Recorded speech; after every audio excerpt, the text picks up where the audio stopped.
दोस्तों, दुनिया की इकोनॉमी में एक बहुत बड़ा मोड़ आने वाला है और इस बार इस कहानी का केंद्र है भारत। दावोस में यूरोप की सबसे ताकतवर नेता अर्सुला वॉन डर लेयन ने ऐसा बयान दिया जिससे पूरी दुनिया का ध्यान भारत पर चला गया। उन्होंने साफ कहा, भारत और यूरोप के बीच फ्री ट्रेड एग्रीमेंट अब पूरा होने वाला है।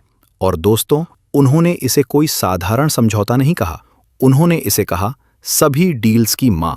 अब जरा इसका मतलब समझिए, इतनी बड़ी ट्रेड पार्टनरशिप आज तक शायद ही कहीं बनी हो। और इसी भरोसे के साथ अर्सुला वॉन डर लेयन खुद भारत आ रही हैं अगले हफ्ते 26 जनवरी रिपब्लिक डे पर पूरी यूरोपियन यूनियन लीडरशिप भारत की चीफ गेस्ट होगी। कर्तव्य पाठ पर परेड, भारत EU समिट, बड़े बिजनेस मीटिंग्स। दोस्तों, ये कोई इत्तेफाक नहीं है, ये एक सोची समझी रणनीति है। जब अमेरिका टैरिफ की धमकी दे रहा है, जब ट्रंप की पॉलिसीज हर दिन बदल रही हैं, जब ग्लोबल ट्रेड भरोसे लायक नहीं रहा, यूरोप ने फैसला कर लिया है। यूरोप को अब एक ऐसा देश चाहिए जो स्टेबल हो, जिस पर भरोसा किया जा सके, जो लॉन्ग टर्म सोचता हो। और आज वो देश है भारत। दावोस में उन्होंने साफ शब्दों में कहा, यूरोप दुनिया से जुड़े रहना चाहता है और दुनिया अब यूरोप से जुड़ने को तैयार है।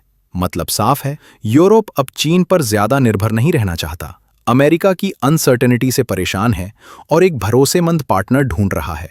इसलिए दोस्तों, ये सिर्फ ट्रेड एग्रीमेंट नहीं, ये दुनिया में पावर के बदलते बैलेंस का संकेत है। आज दुनिया ये समझने लगी है, जब हालात बिगड़ते हैं तो भरोसे का सहारा चाहिए, और वही सहारा आज भारत बनता जा रहा है। अब सवाल आपसे है, क्या ये भारत के ग्लोबल इकोनॉमिक पावर बनने की शुरुआत है या सिर्फ एक बड़ा ट्रेड मूव? कमेंट में अपनी राय लिखिए। दोस्तों, अब मैं आपको जो खबर बताने जा रहा हूं, उससे ट्रंप का डबल स्टैंडर्ड्स आपको साफ साफ नजर आने वाला है। और मैं ऐसा क्यों बोल रहा हूं, आप खुद देख लीजिए। दोस्तों, अब डोनाल्ड ट्रंप खुद अपने सबसे पुराने दोस्त ब्रिटेन पर भड़क गए हैं, और वजह है एक छोटा सा द्वीप, लेकिन ताकत पूरी दुनिया हिला देने वाली। नाम है डिएगो गार्सिया। दोस्तों, डिएगो गार्सिया कोई आम आइलैंड नहीं है, यही वो जगह है जहां अमेरिका का सबसे अहम मिलिट्री बेस मौजूद है। Middle east operations, Indian ocean surveillance, China पर नजर, ग्लोबल पावर प्रोजेक्शन, सब कुछ इसी बेस से होता है। लेकिन अब ब्रिटेन ने एक ऐसा फैसला लिया है जिससे ट्रंप आग बबूला हो गए। यूके सरकार ने तय किया है कि डिएगो गार्सिया समेत चागोस आइलैंड्स की सॉवरेनिटी मॉरिशस को सौंप दी जाएगी। हालांकि ब्रिटेन कह रहा है बेस 99 साल तक चलता रहेगा, सब कंट्रोल में है। लेकिन ट्रंप को ये बात बिल्कुल पसंद नहीं आई। उन्होंने खुलकर कह दिया, दिस इज ग्रेट स्टुपिडिटी, यानी बहुत बड़ी बेवकूफी है।